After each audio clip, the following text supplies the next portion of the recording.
You literally prayed me here. I will admit that I think that some of the immigration issue was user error on my part. And I was totally stunned when I wasn't able to get on the plane, shocked. And I've done a lot of hard things in life, but there's very few things that have taken me out, like not being able to get on that plane.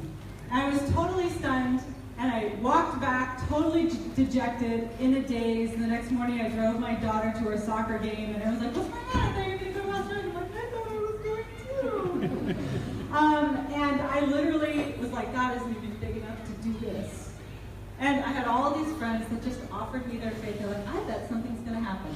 I bet that it's going to work out. And it did, because other people shared their faith with me and lifted me out of the miry clay. And then God did some great work. And so I'm so, so grateful to be here with you. So I haven't studied as much the situation in Australia in terms of the demographics of kids from broken homes and rates of marital failure. But in America, it's serious, right? It's very, very serious. So I'm going to share you a story of something that's unfortunately pretty common. There was a little boy, and his name was Ryan. And he was growing up in the boom of the divorce epidemic, right around the 80s. He was in a very liberal city. And his parents divorced when he was 3. His mom remarried. They subsequently had 2 more kids. And in that house, when he was with his mom and stepdad, there was lots of arguing. There was late night parties. There was friction. There wasn't a lot of sweetness and joy. He always wanted to be with his dad, but his mom and dad fought a lot. And there was just chaos, right? And that's what he grew up in. And in his grade, his 2nd grade, out of 50 students, 3 of them were being raised in homes where their parents were married, right? So this is like at the height of the divorce epidemic in America. And so he just thought it was normal, right? He thought it was normal, that this is just how family was. And there's something going on today in America among millennials, those are people between like 18 and 35, where they're increasingly getting married later and later and later, right? So the average age in 1963, a woman got married around age 21, a guy got married around age 23. Now it's 27 for women and 29 for men. But that's not all. If current trends continue, many of those millennials won't marry at all. The statistics reveal that there is incredible skepticism towards marriage, and demographer Stephen Ruggles predicts that only 1 in 3 Americans currently in their 20s will get married. So that's a radical shift, right? 2/3 of people in their 20s now in the United States will never marry. However, they are going to have kids. So already this population is still having kids at the same rate as the Gen Xers, my generation, and the Boomers did. They're just doing it outside of marriage, because there's this incredible skepticism about marriage itself. A good friend of mine who actually grew up in a home where they took her to church a lot, but her parents weren't friends, she told me this story. She said, my parents got divorced when I was 18. They fought all through my childhood. They got divorced when I was 18. And this is a girl who loves Jesus, went to a Christian college, is proclaiming Christ. But this is what she says about marriage. My parents' divorce affected me deeply as an adult. My view of marriage is now pretty pessimistic.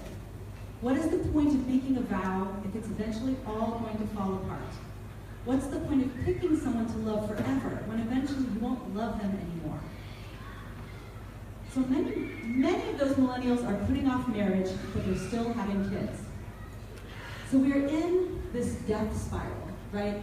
The kids who are growing up today have come from broken homes, or were in intact homes, but the parents didn't love each other. There wasn't any sweetness. Or maybe they were the product of a single mother by choice. Or maybe they were the product of a one-night stand. And they didn't grow up seeing mom and dad love each other and love them. And so we're perpetuating this cycle, right? Because they didn't see healthy marriages, now they're having more children outside of marriage. So what do we do? What do we do? how do we fix it? Because a culture can't sustain itself. A culture can't survive with this kind of marriage rate. So what do? The solution is to proclaim Christ forever in your family. That's the solution. And we need to do that in two ways. Proclaim Christ forever in the family privately, in our own lives. And we have to proclaim Christ in the family publicly, in terms of speaking out about the goodness of marriage in public policy, and we have to do both. So why privately? Why do we have to live this in our private lives? Because God actually chose marriage to be a picture of his relationship with the church, right? He is telling a story about himself using your marriages and using my marriage. He is giving the world a picture of him and telling its truth through a parable. And God does this a lot, right? He often gives us pictures that point to a spiritual truth. So we are to live off the word of God, not just bread alone. And the kingdom of heaven is like a treasure hidden in a field. It is worth giving everything for. So in this parable of marriage, he identifies himself as the groom, and he tells us we're the bride. And he paints this picture of devotion and commitment to us, his church, through marriage. So my husband is a pastor, and he talks about how he was doing some research on first century Judaism and their customs around marriage. And he said what would often happen is a young bachelor, right, would go over to his beloved's house, and he would knock on her door, and the dad would let him in, and he would propose marriage in front of her father to get her father's permission. And then he would take a cup of wine, and he would drink it, and he would say, "Will you marry me?" And he would pass the wine over to his beloved, and if she drank it, that meant, "Yes, I will," and we were engaged. And the next time they would drink wine together would be at the wedding. And when you think about the picture of communion in the Last Supper, where Jesus said, "This is my cup, drink this in remembrance of me, you take it." He's proposing a union forever with the church. Now think about how after that proposal, the groom would then go back to his father's house, and he would actually prepare a room. He would literally build a room on the side of his father's house for his bride, just like Christ has returned to heaven to prepare a place for us. And the next time that we see Christ face to face, it is going to be at the wedding feast of the Lamb. So Christ is the bridegroom. We are the bride. He protects, provides, and sacrifices, washes, and cleanses us. And we, as the bride, think that he is the greatest thing in the world and will follow him anywhere. And this is a relationship characterized by total devotion. So when husbands are servant leaders and providers and protectors and lovers of their wives, it gives the world a glimpse into the true nature of Christ. And when wives are joyful, eager partners, respectful, honoring their husbands, devoted to good work, fueled by love, it reveals to the world the power and purity of the church. John Piper says, "It is no accident that human marriage provides language to explain Christ's relation to the church, because human marriage is the copy, not the original." So, what happens when we, as Christians, or as husbands and wives, get this wrong? What happens when we taint that picture? Well, we obscure the image of God to the world and to our children. So when I'm not desperately pleading for God to fix my immigration problems, I am a pastor's wife, right? And so that literally means like I'm a professional secret keeper. That's what that is, right? Everybody tells me what's going on in their life, and we work through it. And so we've done, my husband and I have done lots of counseling classes and training, and I've heard from several professionals, they've said, as a parent, you are your children's first God. And what they mean is, the way your kids see you is the way they're going to see God, for better or for worse. So you have to present a picture of God to the best of your ability. So what that means is, you can either reveal or distort who God is to your kids. So if you're a permissive parent, someone who's very loving but with very few guidelines and rules, your kid's going to think, well, God accepts me, but he doesn't really expect transformation. If you're a critical parent with very little love and unrealistic expectations, they're going to think God is this sledgehammer God in the sky ready to just smack them, right, when they mess up. And if you're a hypocritical parent, where you look really good at church, but then you come home and you're nasty and you exasperate your kids, well, your kid's going to think, well, God only cares what I look like on the outside. He doesn't care about my internal motivations. But what happens when we get this right? What happens when we get this right is that we can change the world, literally. When we proclaim Christ through our own family, personally, in our own lives, it can reveal a deeper understanding about God to our kids, and it can show a skeptical generation that faithfulness and devotion in this life is possible. See, millennials don't think that good marriages exist because they've never seen one. And maybe they just haven't seen yours. So that little boy, Ryan, that I talked about, he made friends with this little boy named Chad. Chad was on a soccer team and they lived in the same neighborhood. And after a while, Chad started to invite him over to his house. So Ryan would go over to Chad's house, and he noticed something really strange. The family would all sit down together and eat together. And they would laugh together. And nobody was yelling. And there weren't any crazy parties at night. And a few times, Ryan slept over at Chad's house. And when everybody else was asleep, when the kids were asleep, he would lay awake and he would listen. And he could hear Chad's parents in the other room laughing and praying and talking to each other about their day. And one day, he went to Chad's house and he stood in the middle of the living room. And he was 7 years old. And he stood in the living room and he vowed, when I grow up and become a dad, my house is going to be like Chad's house. It's not going to be like my family. Because he had never known that something else was possible. Now, Ryan grew up, and he became my husband. And he has lived out that one vow as a 7-year-old changed the course of his life, simply because he saw that something else was possible. And he set his face towards that goal. Even as a middle schooler and high schooler, he said, no sex, no drugs, no drinking. I will never set myself up. I will never set my children up to have a home like what I lived through. There's something else that Chad's family did. They took him to church. They started to disciple him. And because they had already shown him that this thing that he longed for so much was possible in the real world, it told him something about the spiritual world as well. And Chad's father came to our wedding, drove all the way, across 4 different states so their family could come to our wedding. And he gave Ryan some advice. He said, the best gift you'll ever give your children is to love their mother. And he's done that. And we are not a perfect couple, but we laugh and we pray and we say, oh my gosh, kids, I totally blew that, I'm sorry, right? And I pray that they are getting an accurate picture of God through our marriage. So giving our children and the culture a picture of God in the family means that we, the adults, will do hard things. See, the culture expects the kids to do the hard things.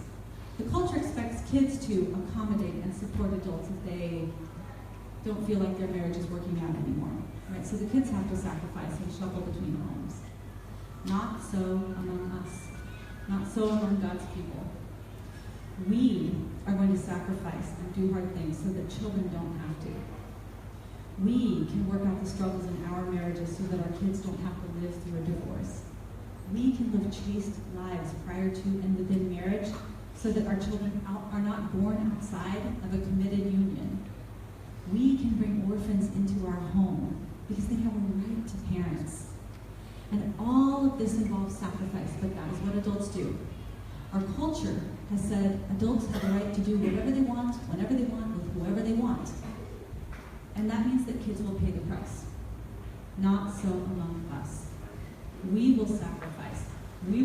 mature. Why? Because that is what Christ does for us. He sacrificed so that we could have life and wholeness. And we are to be a reflection of that to our children. So whatever our past has been, we make this commitment to be a reflection of Christ in the church, so that our children can have all the benefits of an intact home, and so that we will be a reflection to the broken world about the sweetness and devotion that God has for us. And it may just change the course of the lives of some people who's watching you. Now that's why it's critical that we live this out privately. But that's not enough. I used to think that it was enough to just be a good wife and be a good mom. And I know that that's what a lot of churches say. That's enough. Just live it in your own personal life. So when I was growing up, my parents were married. They got divorced when I was 10. And soon after that, my mom started a relationship with another woman. And they've been together for more than 30 years. And I split time between my mom's house and my dad's house, and his new wife. And thankfully, I can still have a relationship with both of them. But living between two homes is hard. And as a child, you always want your mom and dad to love you and love each other. But it did teach me to love my gay family and friends. Because I spent so much time growing up in that community, I have such a heart for people who experience same-sex attraction. There was this one time a girl came over. She said, "Katie, I need to talk to you about something." I'm like, "Yeah, come on over. I'm painting." So we painted together. 2 hours go by. She hasn't said anything. And I was like, "Oh, okay." So then she goes to the car, and I'm like, "Okay, thanks for coming over." And she goes, "Katie, I think I'm gay." And I went, "Oh, girl, you've come to the right place. Come on in here." Right? Like, I just feel so, I love my gay family and friends so much because I know that they have deep wounds and deep struggles, and I want the church to be a fount of mercy for them. And that does not mean that we bend God's truth. So, I want to talk about the public policy side of this because I thought it was enough to just live it privately in my marriage and love my gay family and friends. But then, what happened in Australia now happened in the United States, where suddenly the gay marriage debate was on the scene, and it was so ugly, and it was so bitter, and it was definitely not a conversation between two well-meaning sides that just disagreed. There was one side that was portrayed as righteous, and one side that was completely demonized, right? And you know exactly what I'm talking about, because that is where you guys are today. And I realized that we were there because I had not spoken up. Because I had thought it was enough for me to just live my life quietly and I didn't want to wade into those waters. I didn't want to lose friends. I didn't want to be called a bigot. I didn't want to be hated by people. I love to be loved. I hate to be hated. And that love of people kept me out of this debate for way too long. And the result is that the other side had covered all the ground pretty fast. And that is a problem. It's a problem when we think we can only live this in our private lives and not speak up about it publicly. Because the expectation for God's people has always been to protect and defend children, not only privately, but publicly as well. And the family is the first line of defense for kids. But the family itself has to be protected by sound public policy. Because God has identified children in general and the fatherless specifically as a population that deserves special care no matter where they are found. I have a couple verses right next to my sink because, ladies, you know the sink is where you spend your entire day. Can I get an amen? Right, so I've got them right next to my sink, and the one at the top is, defend the cause of the weak and fatherless, maintain the rights of the poor and oppressed, rescue the weak and needy, deliver them from the hands of the wicked. That is what we are supposed to be about. We are supposed to defend the weak and needy. We are supposed to defend the fatherless. And guess what? As a voter, you have a hand in that. James 1:29 says, religion that God our Father accepts as pure and faultless is this, to look after orphans and widows in their distress, and keep yourself unspotted from the world. So you can do both of those.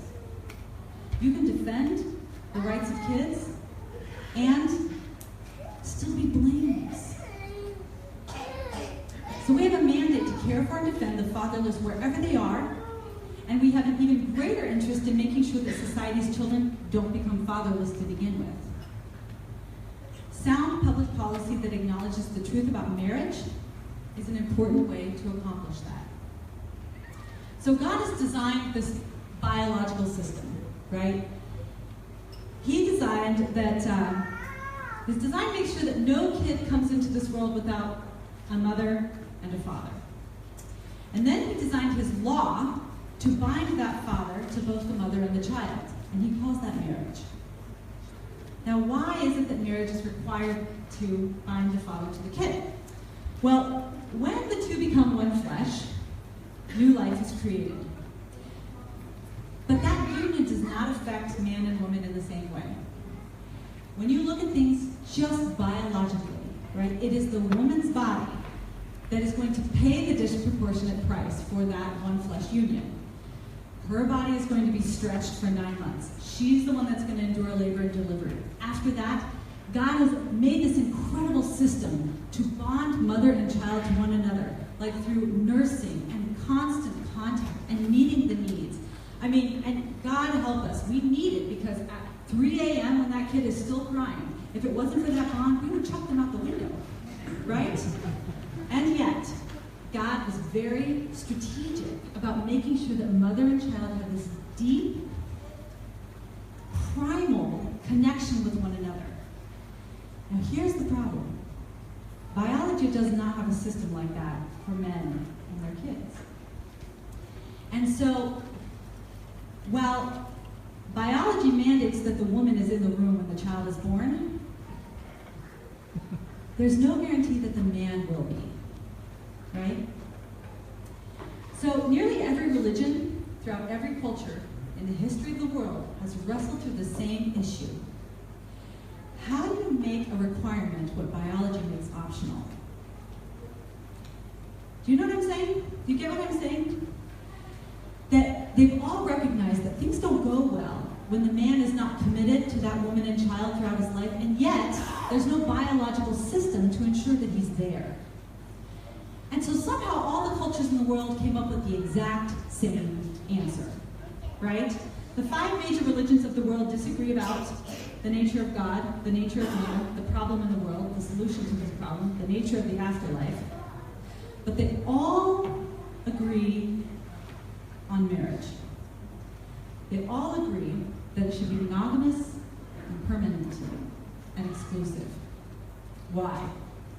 Because they all figured out, hey, it goes really badly for us when the guy is not around or when he is out with other people. So let's have these society-wide expectations that the man commit to the women before they become one flesh, and then let's have these society-wide expectations that he only have sex with her forever, right? And up until about 10 minutes ago, we've called that marriage. So this is important. It's important that we stress the marriage, not just because that's what God says in the Word, but because we are supposed to be defending the fatherless. Why? Why is it that the fatherless deserve special care? It's because terrible things befall fatherless children. I was reading in a commentary about the Old Testament, what were some of the risks to kids who were fatherless in the Old Testament? What happened when that male protector was gone? Well, they had limited access to commodities, right? They were hungry a lot, or homeless. It increased their chance of being victimized by debt slavery, total poverty. It decreased their chances of receiving justice in the court because they didn't have someone to advocate for them. And it made them easy targets for exploitation and oppression. Now, what happens to fatherless children today? Pretty much exactly the same thing. 90% of homeless and runaway youth in the United States are from fatherless homes. 90%. You want to solve homeless youth? Figure out a way to bind fathers to their children. By the way, if you want to stop trafficking, fix homelessness. Because that's how most kids are trafficked. 70 to 85% of prison inmates grew up without a father. Prisons are pretty much holding tanks for fatherless boys. You want to decrease the incarceration rates? You're pretty much a marriage advocate. 63% of teenagers who commit suicide have absent fathers. Fatherless children are 4 times more likely to live in cyclical poverty. 71% of pregnant teenagers come from fatherless homes. 71% of high school dropouts come from fatherless homes. Now, that is not to say that kids from fatherless homes are doomed. It is to say the deck is stacked against them. We are, in the United States, in a crisis. 5% of children in 1960 were born outside of wedlock.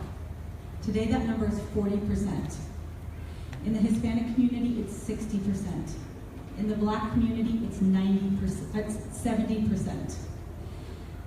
A Black child in the United States today has a 13% chance of making it to their high school graduation, living with only their married mother and father.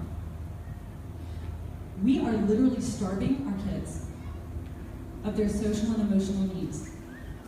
And then we expect them to go to school and function and run this marathon of life without eating the staples of a child's social and emotional diet. Brian Anderson, who wrote the book, he was here in Australia a couple of years ago to speak. He wrote a book called Truth Overruled, and it's the best reasoned argument from a secular perspective on why traditional marriage is so critical to society. He said, marriage is a personal relationship that serves a public purpose. See, as a society, we really are not concerned with who loves each other. We're not concerned. Love is love, right? That's the big yes slogan. Love is love. And I'm like, that's fine. Love is love. I don't care. What I care about is fathers bound to their children and the mothers of those children. That's what I care about. And that's the government's interest in marriage. It's not about who loves each other. It's about making sure that men are raising their children with the mothers of those children. Fatherlessness, many sociologists consider to be the greatest crisis in America today. Because every other social ill that we are trying to fix comes back to broken homes. So this idea that marriage is just about love and adult emotions is a lie, right? It's a lie. Even the Universal Declaration of Human Rights says that the right to marry is bound up with the right to found a family. It has always gone together, marriage and parenting, marriage and parenting. So when you redefine marriage, you redefine parenting. When you make husbands and wives optional, mothers and fathers become optional in law. And that is exactly what we're seeing. Wherever marriage equality goes in the world, children's rights to their mother and father are weakened. So let me give you what it looks like in the United States context, right? So in the United States, the Supreme Court mandated that same-sex marriage should be legal in all 50 states 2 years ago. The result is that now it's considered discriminatory to say that a child should be raised by their mother and father, right? So there can be no distinction between same-sex couples and opposite-sex couples. That means that, for example, on birth certificates, women will say, well, a married woman can put her husband on the birth certificate, so I'm a married woman, I should be able to put my wife on the child's birth certificate. And the court said, you're right. We can't treat you any differently. So you can have 2 women on the birth certificate, right? And so it used to be the way that bound kids to both of their parents, the woman saying, look, this guy is my husband, he should be on the birth certificate. 99% of the time, that's right, he's the dad. But when 2 women put their names on the birth certificate, 100% of the time, that's not true. So you can't treat different things the same, right? They're different. I would argue that our gay and lesbian friends have the same capacity to love and commit as we do, right? I don't doubt that at all. What I'm saying is that 2 men bring something different to the table than a man and woman in the life of a child. And 2 women bring something different to the table in the life of a child. Children have a right to their mother and father. They need them. Men and women parented distinct and complementary ways that benefits kids. At some place in law, that should be reflected. When gay marriage is passed, it is discriminatory to say that. In Canada, so what's happened is I just last week really dug deep and investigated how has the laws around children changed in all these countries where gay marriage has been legalized. And I was amazed, because what has happened is they have moved away, in countries that have legalized gay marriage, they have moved away from defining parenthood based on biology to based on your intentions. So in Canada, for example, when they legalized gay marriage in 2005, they immediately stopped recognizing natural parents and instead just recognized legal parents. That means the state decides who a parent is, not biology. That is a massive power grab for the state. Has a lot of control over the parent-child relationship. If your relationship with your child is simply legal and not biological, it's pretty easy to take away. In Ireland, it's the same story. They legalized gay marriage in 2015. Same thing. It's discriminatory to show any kind of preference to heterosexual couples in things like adoption or fertility treatments. In Spain, the year that gay marriage was legalized there, they erased the terms mother and fathers from birth certificates. That's very common. And now it's just parent one and parent two. But here's the problem. No matter how much laws change, no matter how much you legislate away the distinction between mothers and fathers, you can't stop kids from longing for their mother and father. We have worked with kids for 20 years. And one of the main reasons I got into this battle is because I had never met a kid who lost a parent to death, divorce, abandonment, third-party reproduction, adoption, who did not long for that parent, wonder where they were, wondered if they loved them, or at least curious about where did I come from? Who is the other half of me? Kids, it's probably one of the most universal human longings to want to know and be loved by the two people that created you. So now we've got laws that completely reflect adults' desires and adult intents, and nothing that reflects a child's rights and longing to be known and loved by both of their parents. So I wrote an amicus brief, which just means a friend of the court brief. Anybody with a couple $1,000 and a lawyer can write one and submit it to the Supreme Court. So I co-wrote one with a woman named Heather Barwick, and Heather's situation is different from mine. She was raised by two lesbians. She never knew her father. She was created with the intent to separate her from her father, and she only grew up among women, right? She grew up in an exclusively lesbian community. And she said, this is what she wrote. I grew up surrounded by women who said they didn't need or want a man. Yet, as a little girl, I so desperately wanted a daddy. It's a strange and confusing thing to walk around with a deep down unquenchable ache for a father, for a man, in a community that says that men are unnecessary. There were times I felt so angry with my dad for not being there for me, and then times where I felt angry with myself for even wanting a father to begin with. See, in Heather's world, fathers were unnecessary. But it didn't matter how much she heard that. She still wanted one. Why? Because she's a kid. And that's what kids want. So marriage equality, legally, results in significant inequality for kids, both in terms of laws protecting a child's right to their mother and father and those precious biological bonds, but also in terms of validating this longing that they have for both of their parents. Rabbi Gilles of Burnham said, ignoring the unique bonds between children and their parents legally and conceptually transforms children into objects of rights rather than a subject of rights. Now they become something that someone has a right to, rather than something that has a right to the world giving them what they need. Now they become commodities that can become cut and pasted and put into any arrangement they want, rather than being seen as vulnerable humans around whom adults should orient their lives. You see the difference? So that's a pretty significant conceptual change, going from a biological basis of parenthood to an intent base. That means anyone that can get their hands on a kid can become a parent. That's really what it means. So, what are we supposed to do? When we talk about proclaiming Christ forever in the family publicly, what are we supposed to do? Well, first, we have to understand that preventing fatherlessness and defending the fatherless is a part of the gospel. That when we talk about the gospel bringing justice, it had better start with the fatherless. It had better start with children. And when you're in a position of authority, like a voter, you had better use your authority on behalf of kids.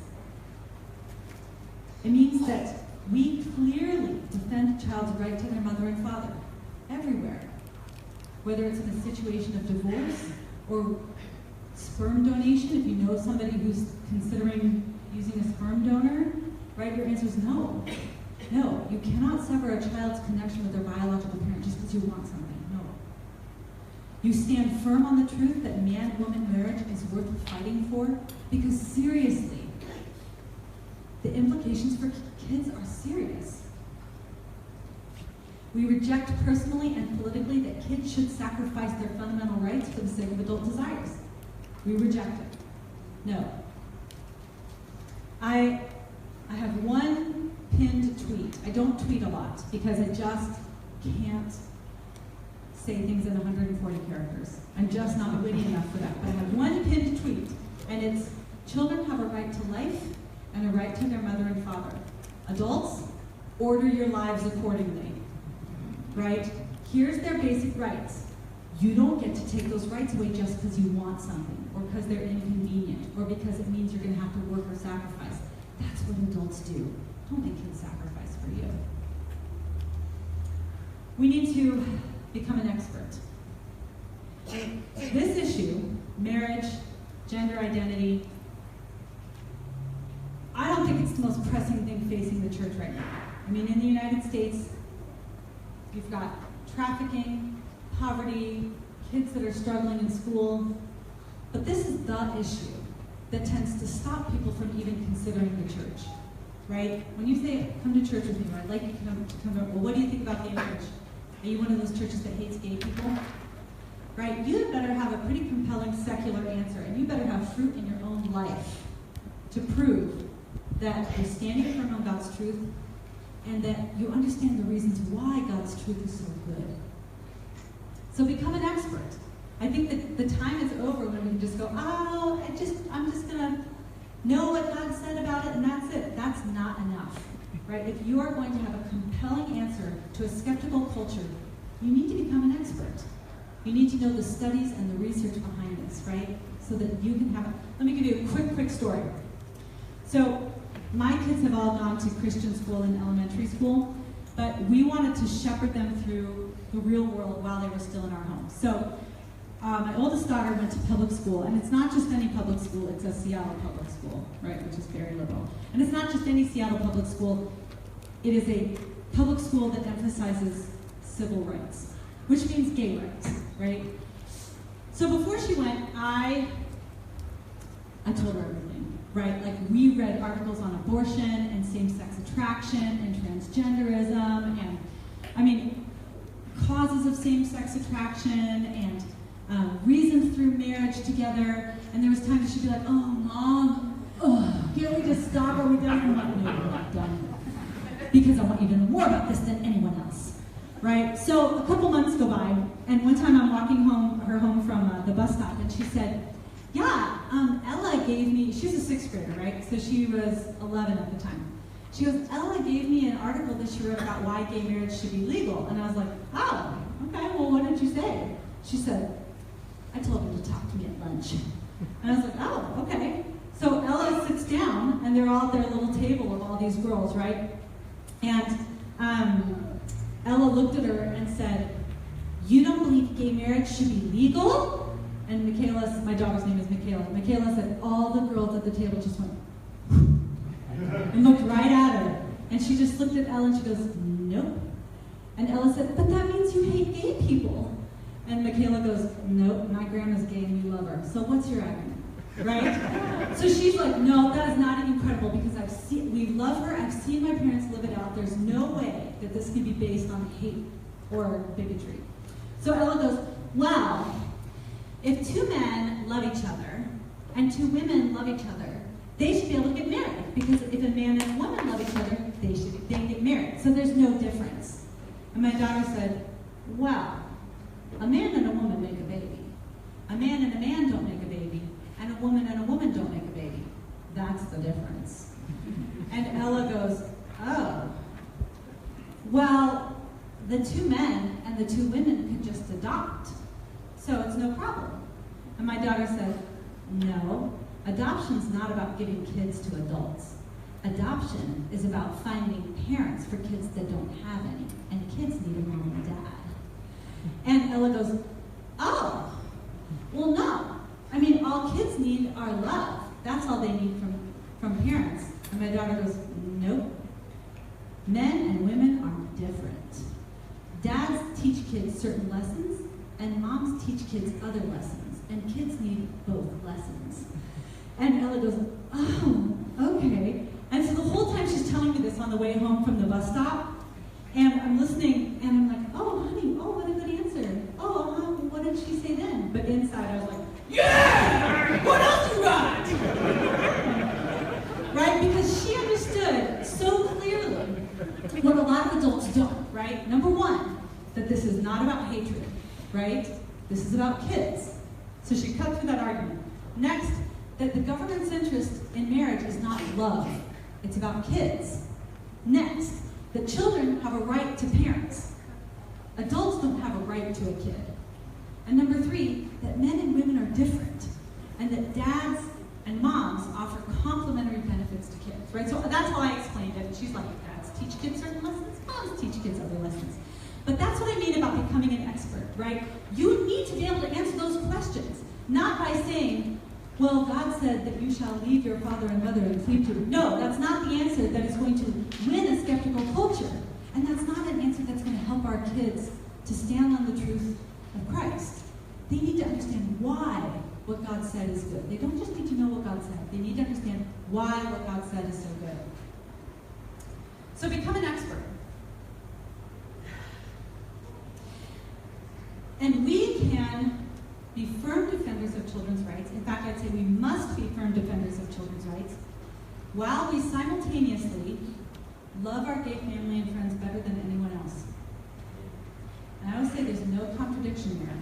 In fact, I would say that that's the only biblical way to go about this. That you have to stand firm on the rights of kids and be the most merciful, sacrificial person in the life of your gay family and friends. That does not mean bending God's truth. It means bending your life and sacrificing for them and initiating a relationship with them and doing it better than anyone else. And when they think about you, they should think, oh man, we disagree, but she loves me so much. Personally, in those relationships, be a lamb. But when it comes to public policy, be a lion. Fiercely defend the rights of kids, because there's a lot at stake. So whether publicly or privately, the family is the proclamation. How do you proclaim Christ forever in the family? The family is the proclamation. We proclaim God through our own marriages, and we can proclaim Him as we defend this population for whom He has told us to have special consideration. So I was really reluctant to start talking about this, but I finally did, because I realized that the other side was lying about kids. You know, they were saying kids don't care who raises them. Kids only need love and safety. And I'm like, are you kidding me? Kids want their mom and dad to love them and love each other. Period. If you talk to any 5-year-old, that's what they're going to tell you. Right? Don't twist what kids want and need so that you can sell your narrative. Right? So that's why I started getting into this. And I was so convicted by this verse in Isaiah. It says, justice is turned back and righteousness stands far away, for truth has stumbled in the public square.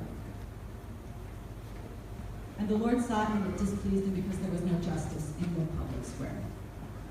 That there needs to be justice in the public square. And there are going to be times where kids suffer injustice, but it better not be because we were too scared to do something about it. Now, I am no one special. I don't have a law degree. I'm not a professional. I've never had any writing or speaking training. You probably have figured that out. But I just thought, nobody's doing this, right? The media is not going to do it. Celebrities aren't going to do it. Schools certainly aren't going to do it. The government's not going to. Nobody's going to tell the truth about kids. So it's kind of up to me and you, right? This is just going to be an army of ordinary people, of nobody specials, who are doing what nobody else is willing to do. Like stand up, be hated, lose friends. All the cool kids are doing it. Come on, right? But there is a cost. And for a long time, that cost kept me from doing the right thing. But a good friend told me that you're never going to be, so you probably heard, well, you're on the wrong side of history. You better get on the right side of history. Well, I'll tell you this, you'll never be on the wrong side of history when you are on the right side of children.